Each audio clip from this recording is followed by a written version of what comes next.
R slash am I the a-hole? AITA for telling my parents I can't wait to move out? Story 1. Hey everyone. For as long as I can remember, I've been the child my parents expect the most from, yet give the least to. An example is that I'm a medical school applicant. I went to the cheapest state school, and I'm a paid intern at a cardiologist's office. I've yet to hear my parents congratulate me or even say that they're proud of me. My older sister went to the most expensive school for undergrad and the most expensive nursing school. In total, her tuition costs about $500,000. To add, they got her a gift when she applied to undergraduate schools, got in, graduated, got into nursing school, graduated, and passed her NCLEX. I've yet to receive anything, even just an affirmation statement. I just feel really unappreciated. A simple, I'm proud of you is literally more than any monetary gift for me at this point. My entire extended family sees a clear divide in treatment and treats me how I wish my parents treated me. When my uncle found out I applied to medical school, he sent me flowers and sent me the cutest message describing his appreciation for me and all I do for his kids and myself. Thankfully, I can say that my family is comfortable financially, but I do my best to avoid any additional costs for them, hence the cheapest schools possible. Onto the issue, they expect me to watch after our dog and my sister's kid every waking moment of the day. I haven't had any time to myself because of this. I have plans? Nope, I can't have them. I've got to stay home and watch the dog so my parents can go out. Want to watch a movie? Nope, I can't. My sister needs me to go do her laundry, and if I say no, it turns into an issue involving major arguments with them threatening to cut me off, which I can't afford right now at all. Fortunately, I was able to get a job, and whatever I've been making, I've opened a savings account and put it all in there. So hopefully that'll be enough to help with housing when I do move out. One sad outcome of these things was that I had to retake my MCAT. My cup overflowed when I was studying for the MCAT, and they did not give me even enough respect to leave me alone to study. I was constantly watching after my dog, catering to them and their guests, and taking care of my then pregnant sister. And I'm sick of literally feeling like her nanny, not even her kids. She has a whole husband who she can't ask for any favors from. I've tried to leave the house several times already. My grandparents are absolute angels and have always offered me to stay with them. I've taken the offer many times, but I just feel like too much of a burden on them. I don't want them to have any negative energy or conflict around them. During the multiple times I moved in with them, I helped contribute in many ways, especially physically and financially. But what would usually happen during this time was that I'd move in with them and endless calls would start not only to me, but also to their home phone. And when I wouldn't respond, they would show up and a huge argument would occur. I absolutely love my grandparents for all they've done and continue to do, but they're at an age where I really don't want to put this energy and conflict around them. One of the times this happened, my grandpa ended up having a panic attack during the argument, and I had to rush him to the emergency room because he had the exact symptoms of a heart attack. I just need to ride this out, I guess, till I get in somewhere, unless I can somehow move out sooner. One time, while in the car, my mom asked if I'd move out if I got into an out-of-state school, and I said, in a heartbeat. She was visibly upset and asked why in a pretty angry manner. I mentioned all of the above reasons and then added, if I stay here, you guys will be the reason that I will fail academically. My whole family isn't talking to me now. I know I need privacy and a stress-free study space when I'm studying to become a doctor, but seeing how upset my mom got made me feel bad, so I don't know. A couple of days after that, my mom came into my room and told me she and my dad wanted to set up a family meeting with my sister. I told them only if my significant other, uncle, and aunt could be there too. After that, I called my significant other, been together for 6 years now, who ended up seeing this post. He said he wishes he could take me out of this situation sooner. His parents depend on him in many ways, medically and financially. But he promised me the second I got into any school that he and I would start apartment hunting so we'd live together. In that moment, I couldn't stop crying from how happy I felt. He doesn't want me to move out on my own because he's done it before and knows how demanding it could be, especially since I'll be in school and won't have the opportunity to work as often as I do now. So if he could contribute in any way to lessen my load, he said he would. I then called my uncle and we spoke for a bit. Mostly he reassured me and comforted me while I cried. He said he'd definitely come and he did. So when they all arrived, we all sat in the living room and my dad started the conversation with, "Why do you feel the need to move out?" in a heartbeat. My uncle then instantly pretty much exploded on him, telling both my mom and my dad how horrible they've treated me over the years, how unfair they've been, and the lack of reassurance they've given me. My aunt happens to be a licensed therapist, contributed to the conversation, and explained how mentally, emotionally, and financially they've been towards me. This entire time, my parents did not utter a single word and my mom was just crying. My sister, however, got the worst of it. She decided it would have been smart to say, "Why don't you ask for stuff?" And my significant other then mentioned how I've asked for them to tell me they're proud rather than lecturing me or telling me I can always do better, and they still don't. I then added after this how I watch after their kid do their chores and housework and how her husband doesn't contribute in any way. My parents and his parents financially support them. My uncle laughed at her. I kind of felt bad because she started crying because of how irresponsible they are at their ages, 28F and 29M. After this, my uncle, bless his heart, he was in tears at this point, told them if he could have seen the future when I was born, he would have found a way to take me in as his own. My parents ended up having their behinds handed to them by my aunt, uncle, significant other, and myself. They later came to the understanding that they had been bad parents. Per my dad's words, I didn't realize how bad it had gotten until now. My mom just kept crying and saying she's sorry, and she also didn't realize that she began acting towards me the way her parents were with her, not the generational trauma. The end of this conversation was my significant other telling them, whether they liked it or not, that I would be moving out eventually and there was nothing they could do about it. I need to have my space, not only for studying, but also for my healing journey. They agreed that this might be the best, as it could lead to a better relationship. Additionally, my aunt suggested group therapy, which they also agreed to. Personally, I don't know. I see this as a good outcome. From what I'm used to, there's usually more yelling and back and forth arguing. I'm hoping I'm not being naive and thinking they understand, but after my uncle and aunt left, my dad came into my room with tears too and just kept saying sorry. I've been emotionally distraught and mentally exhausted over the last day. I don't know if I can forgive because I definitely can't forget, but that's something I can come to peace with, I guess. This feels like such a bittersweet resolution. So the story we have here is one that many can relate to in some way. So we've got a med school hopeful who's been working hard to achieve her dreams of becoming a doctor while dealing with stressful family dynamics. She's taken the frugal path through education, going to a state school to minimize costs, and even working as an intern at a cardiologist's office. But despite her efforts, there's been a glaring lack of acknowledgement from their parents, and she feels overlooked and unappreciated by her family. In many families, there's often an apparent double standard in the treatment of siblings. In this case, it seems there was an unspoken expectation for one child to excel or follow a particular path, and that's where this story strikes a chord. We've all seen situations where one sibling seems to get more attention or support than the others, and it can be incredibly frustrating. But the breaking point? Trying to study for the MCAT with the entire family on her back. This is a situation that hits close to home for anyone who's felt overwhelmed by family responsibilities and sacrificed personal time and goals. We can all recall times when external pressures made it difficult to concentrate on our goals even if they weren't as significant as pursuing a medical career. But this story took a positive turn when she finally spoke up and laid it all out there. It's a glaring reminder that open communication can be a catalyst for change within a family. Real-life experiences show us that family dynamics can be messy, but addressing issues head-on can lead to resolutions and growth. The parents, to their credit, seem to get it. They finally see the light, admit they've messed up, and even agree to group therapy, which, in my opinion, is a promising sign that they recognize the need for change. But here's a real question. Is this a real turning point or just a temporary ceasefire in the family drama? It's hard to say, but it's definitely a bittersweet resolution. Forgiveness and healing will take time, and it's no easy feat. The story serves as a reminder that family dynamics can be complicated, messy, and sometimes utterly frustrating.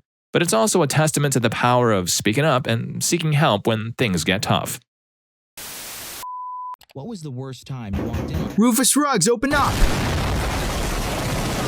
Sorry for barging in like that, but I just had to share the sponsor of today's video. Me and the boys from Rufus Rugs. Now you might be saying to yourself, excuse me, what the actual are you doing in my house? But I can assure you're gonna like this. We've been hard at work creating the best quality and premium hand-tufted rugs money can buy. Now imagine this. You, chilling on your bed, watching a Rufus Stories video, and staring at a rug that's not just a rug. Nope, it's a masterpiece. It's the kind of rug that makes your friends wish they were you. But they're not. And the best part is that these aren't your average cheap quality rugs. Nope, each one is handcrafted by me and the boys. No shortcuts, no robot assembly lines, and no dropshipping BS. Just pure rug grind. Whether you love anime, sports, cars, or anything else you can think of, we can turn it into a rug. So click the first link in the description and have your custom idea come to life. Story 2. I, 26 female, recently moved into my first home. I'm also 4 months pregnant with my first baby. The pregnancy has been very hard. I have horrible morning sickness. It reached a really bad point where I passed out and I hit my head, and my doctor admitted me to the hospital for a whole week. When I got home, my husband allowed his brother's family to move into 2 of our 3 bedrooms. One of the rooms used to be my office. It was moved into our room with papers thrown everywhere. The house was a complete wreck. There was trash, dirty clothes, and used diapers. I started to cry. It was like a light flipped on. My husband was no longer the same. My husband told me, "It wasn't that bad." My reply was, "Fine, then you should have the house cleaned up before I wake up." Completely exhausted, I fell asleep for 4 hours. I woke up and went to get a drink of water. Every piece of glass we own is scattered around the house. They didn't clean a single thing. I passively started to pick up the dirty dishes and wash them. The following morning, I was trying my best to work when their kids were crying nonstop, banging on the walls and so on. Their mom was in her room for hours, ignoring them. When my husband came home, he was upset with me over how I didn't make his brother's wife feel welcome in our home by helping with her kids when she was tired. Then he continued to complain about how nothing was done while he was at work all day in the house. Yep, the same one he didn't clean. And then that led to a fight where I told him, "I'm too sick to have company and they need to leave." To which he replied, "They are his family and he won't kick them out." I started to cry again. I was beyond frustrated and exhausted. I physically just couldn't do it anymore. I called my mom asking if I could come stay with her. I told her the whole story in front of my husband, who at this point was completely shocked and angry. I could also tell he wasn't sure what to do. My mom came with my brothers. I have 3 older brothers. My mom was super angry and told my husband, "Since your family can stay, so can we." My mom quickly took charge. I was sent to bed. My brothers started cleaning, complaining loudly at how disgusting my BIL family is, along with what a horrible husband my husband is for putting me through this while I'm sick. I got a text message from my MIL calling me an A for not helping my husband clean up the house and putting my BIL in an uncomfortable position by having my mom boss him around. So then she said she'd come over. When my mother-in-law showed up, she was super angry outside. I could hear shouting but couldn't understand what was said. Once inside, she was shocked. My house looked really bad. My brother-in-law lied to her about what happened. My mother-in-law quickly started to help my mom. My house is not just clean, but deep cleaned. My brother-in-law and his kids are now staying with my mother-in-law. She didn't know about the eviction. My in-laws helped them financially a couple of months ago. My mother-in-law was not happy about it. My sister-in-law refused to come out of the bedroom. She would scream through the door, but that was about it until her family came to pick her up. Last little bit, I did talk to my husband. He seemed very remorseful. I asked for some space. He's staying at a hotel. He asked to come by and talk to me tonight. My mom and dad are here. Both moms felt like I should have someone here since I'm sick. Both moms have set up a meal plan where they trade off who will bring in dinner. It was my mother-in-law's idea. The conversation with my husband lasted about 4 hours. It was a heavy discussion. He is remorseful. His brother was only supposed to stay for a couple of nights and then leave. Originally, he thought they would be gone before I got home. He said he's tired and emotionally upset. When I originally passed out, my husband left to help a friend move. He came home and found me. He said he had no idea how long I was on the floor. He was originally scared that I died. Since then, he's had nightmares on top of dealing with his family drama. He admitted to dumping his frustration on me when it wasn't even my fault. He begged me for another chance, and we're still separated. He plans on staying at my brother's house in his casita. We are going to go to marriage counseling and individual counseling. He asked if he could come when the home health nurse comes each night and to my doctor's appointments. I agreed to that. This story is a whirlwind of emotions and family dynamics. We have a pregnant woman who's been having a difficult pregnancy, suffering from severe morning sickness, and even ending up in the hospital after passing out and hitting her head. And all of a sudden, she comes home and has to deal with her brother-in-law's family moving in while her house is in total chaos.